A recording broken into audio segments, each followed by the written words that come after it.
భారీ వర్షానికి తుర్కయాంజల్లోని ప్రగతి నగర్ కాలనీ వరద నీటిలో చిక్కుకుంది. ఇళ్లలోకి డ్రైనేజీ నీరు రావడంతో ప్రజలు తీవ్ర ఇబ్బందులు పడ్డారు. సాగర్ జాతీయ రహదారి నుంచి భారీగా వరద నీరు కాలనీలోకి చేరుతుంది. ఎన్నిసార్లు అధికారులకు మొరపెట్టుకున్నా ఫలితం లేదంటూ కాలనీ వాసులు ఆగ్రహం వ్యక్తం చేశారు.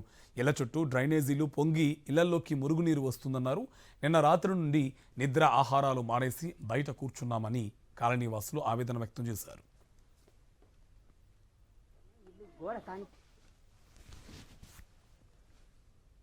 వచ్చేసి నవభారత్ ఒకటి, రాజరంజిత్, ప్రగతి పేస్ట్, ఆ మూడు కాలనీల డ్రైనేజ్ వాటర్ వచ్చేసి ఆ ప్రగతి నగర్ ఫేజ్ 3కి మొత్తం డ్రైనేజ్ కలెక్షన్ ఇచ్చారు. మాది ఒకటి చిన్న డ్రైనేజ్, చిన్నపాటి వర్షానికి కూడా చాలా డ్రైనేజీలు బాగా పొంగిపోయి మొత్తం ఇళ్లలోకి వాటర్ రావడం జరుగుతుంది.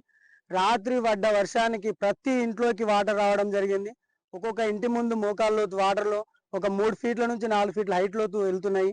ఇక్కడ మాది ఉన్న కాలనీ మొత్తం ఒక చిన్న చెరువులాగా అయిపోయింది.